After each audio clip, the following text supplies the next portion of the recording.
everyone. My name is Tessa Basta, and today I'm going to be presenting about the current realities of school segregation in the United States. I'm going to talk a little bit about the history of school segregation, and then also the history of housing discrimination and redlining, and how that really affects schools and has basically brought us back to racially segregated schools. The image in this slide is the painting by Norman Rockwell called The Problem We All Live With, and that is what the podcast that we listened to for this week was named after. Alright, so to start, I wanted to talk about anti-literacy laws in the Antebellum South. So for the most part, teaching literacy to enslaved people was generally forbidden. However, Nat Turner, who was a very passionate preacher and he could read, he read the Bible and found very empowering words that he took as kind of like divine support for fighting against injustices, and he led a rebellion in 1831. And so, because of the fear of further revolt that was kind of empowered through literature, many southern states tightened their anti-literacy laws if they already existed, or created ones if they didn't have any already, and that happened in the 1830s after this rebellion. Of course, even despite these laws, many enslaved people did find alternative forms of education. There were about 10% of enslaved people in the Antebellum South were literate, and those who were really helped to educate their family members and people that they knew. It was a very communal effort to get enslaved people to learn how to read, because literacy is power. And I did want to mention that some enslavers did allow literacy education, and some even advocated for it, surprisingly enough. Because of Christian convictions, some enslavers did teach literacy to the people that they enslaved through religious instruction of the Bible, and then for others it was just really practical need to have the people that they enslaved do bookkeeping and record keeping for them. So moving on to after the Civil War, post-Emancipation, there were many Jim Crow laws that were in effect. We all know that made it illegal for Black people to be in certain public spaces and use certain public facilities. But it wasn't until 1896 with the Supreme Court case Plessy versus Ferguson that made this legal. It really gave states permission to legally separate public facilities based on race with the separate but equal doctrine. Despite separate but equal, many people continue to fight against it and against discriminatory and Jim Crow laws.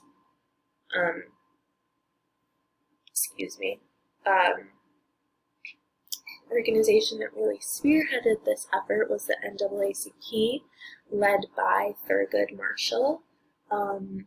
So he won a few cases before Brown v. Board, and they were all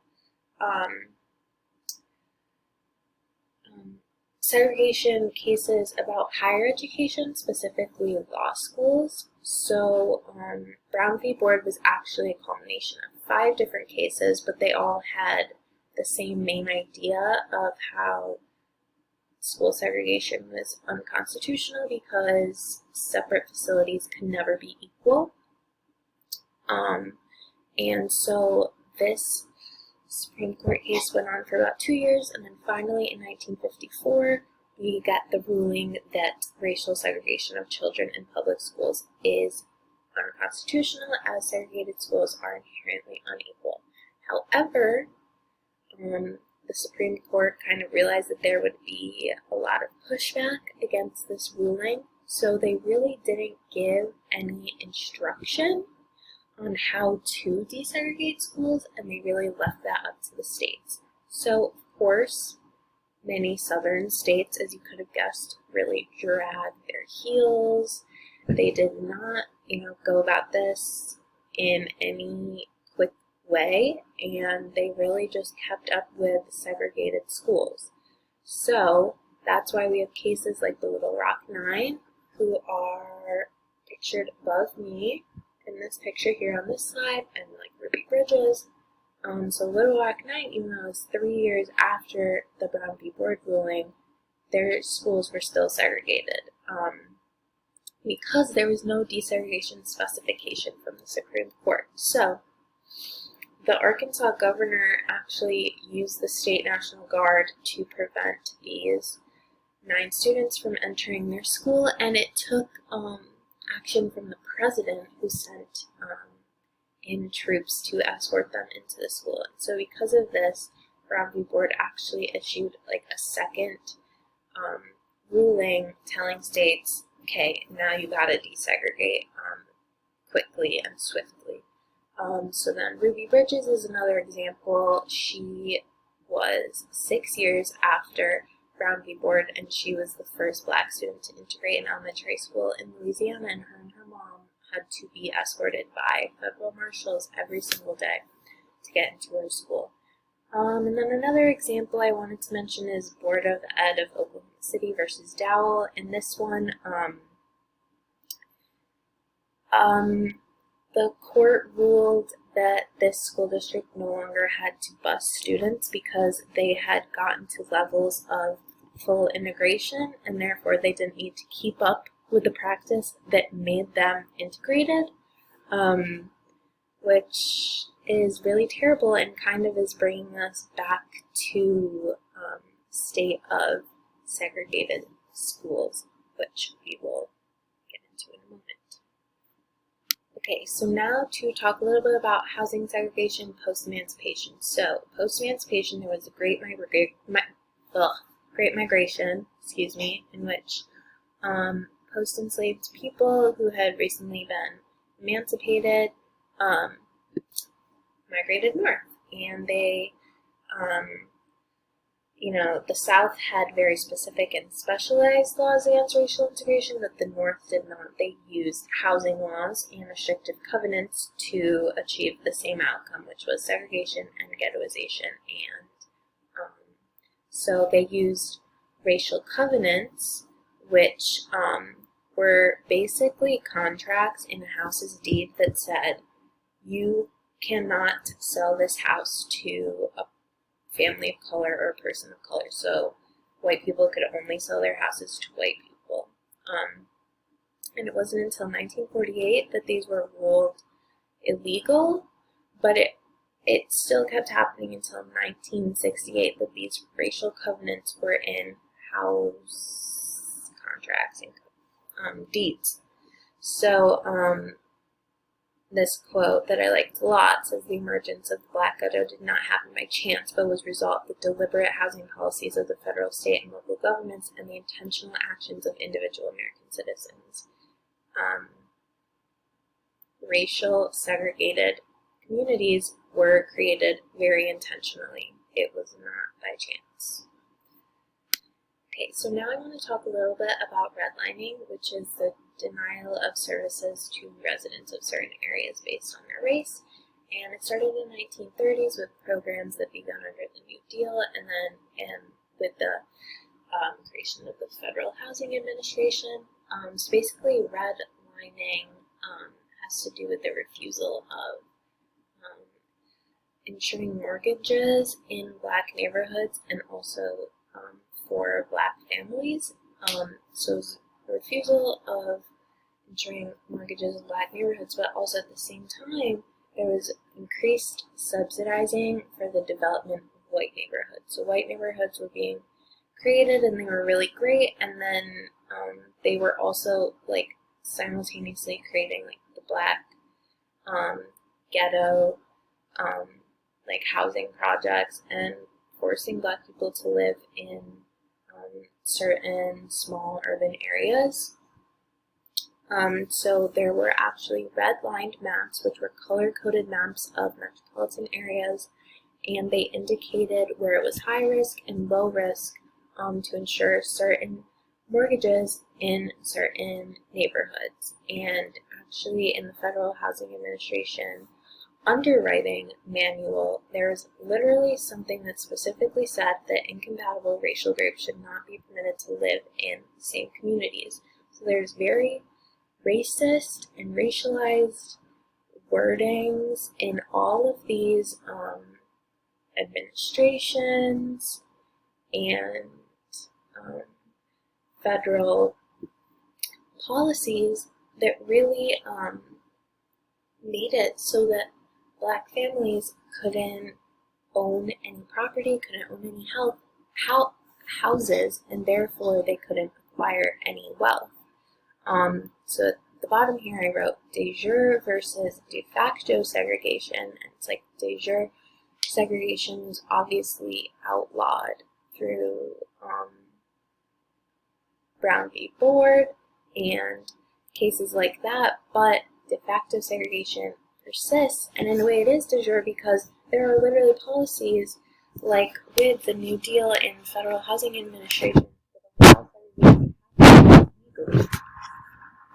So here you can actually see a redlined map of Brooklyn. So the red areas show places that are not the best areas, which have been deemed by the FHA. Yeah, you could take a look at that.